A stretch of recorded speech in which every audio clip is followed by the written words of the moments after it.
I've been glued to the bench with the goal of finishing my Porsche 914 Wheelstander soon. So I thought I'd dig out and share my other Wheelstander. Yep, this isn't my first rodeo, and this one is one of my personal favorites. I built this for the 2007 Birmingham Classic Wheelstander theme. The model had to be displayed with the front wheels off the ground, and a driver figure was required.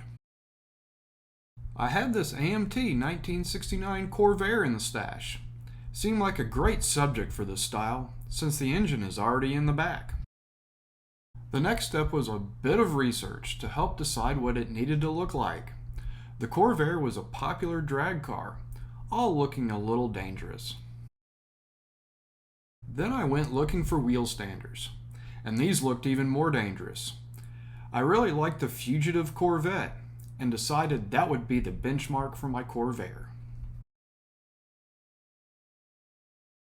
So I raided my parts box, grabbed the wheels and tires from the Revell 41 Willys gasser, a big block from some Chevy kit, and crammed a Fujimi driver inside. This all appeared like it could work. A frame was then scratch built from evergreen styrene to tie all this together. At this point, I was using some junk from a Mickey Thompson racer for the transmission and V-drive. I would swap this to a Power Glide later in the build process. A month later, and it's starting to look like something. More engine bits were chosen, and the chassis was much further refined. A roll cage was scratch built, and the driver figure had to be repositioned to fit inside the interior better. In order for this model to be displayed wheels up, brass channel was incorporated into the back half of the frame. It would accept rectangular brass stock that would be drilled into a wood base. This allows the model to easily slide on and off the base. Here's a glimpse into my high-tech photo setup circa 2006. Pro tip, litter buckets can make great light stands. By now the model was mostly figured out, except for the paint job. I had a few names bouncing around, but was surprised nobody had one that referenced the Corvair's biggest fan, Ralph Nader. Unsafe at any speed seemed a perfect name for a Corvair designed to do quarter-mile wheelies.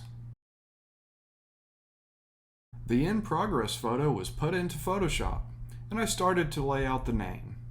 I felt like it needed to be black with skulls and crossbones to drive the point home further, but this looked a little plain.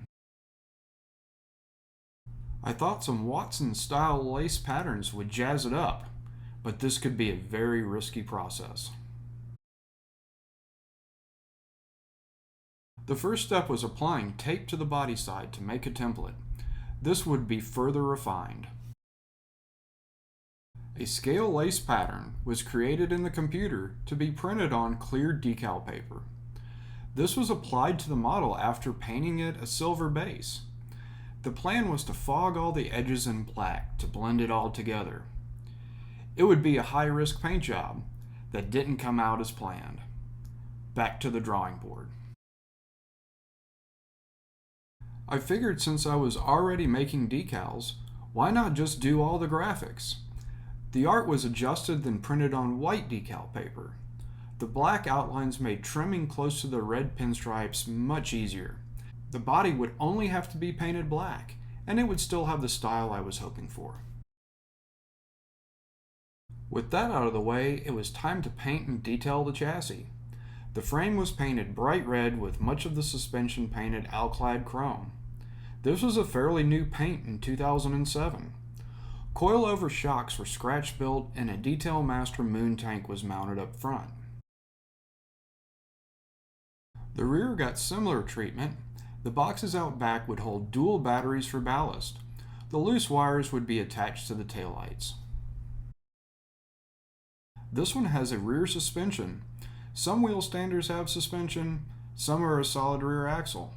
A machined rear cover was added that matches many of the fin engine parts that were chosen. The interior was finished in the same color palette. The aluminum panels were cut from litho printing plates and detailed with photo etch fasteners, complete with door pulls. The dual master cylinders allow the car to be steered with the brakes while the front wheels are in the air. The stock dash was detailed out with photo-reduced gauges and a model car garage sun tack. A window in the floor allows forward vision while the wheels are up.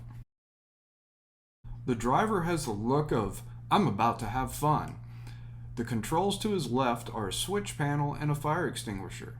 To his right is a shifter for the Powerglide transmission and a throttle lever. This allows the driver's feet to control the side-to-side braking to attempt to try to keep the car straight. The engine received ignition and fuel system details. This car would run on alcohol, which does not need an external cooling system to complete its exhibition passes.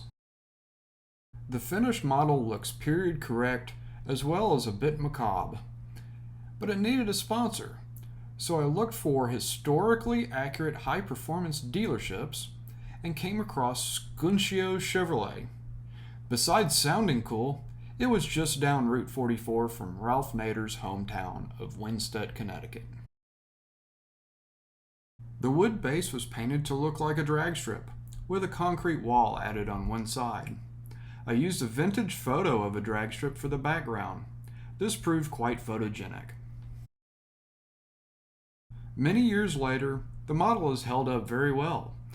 The enamel clear has yellowed the decals a touch, but they still look good. Here you can see the brass rod that inserts into the back of the frame that allows the model to be displayed in the wheelie position.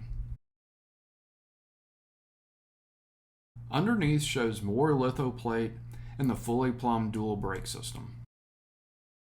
The engine has a small party trick. The butterflies open and close so the model could be displayed with the throttle open when doing wheelies. I hope you enjoyed seeing how this model was built, and I'm excited to debut its sequel very soon. Be sure to like, comment, subscribe, you know what to do, because I have all kinds of model car stories to tell. Thanks for watching.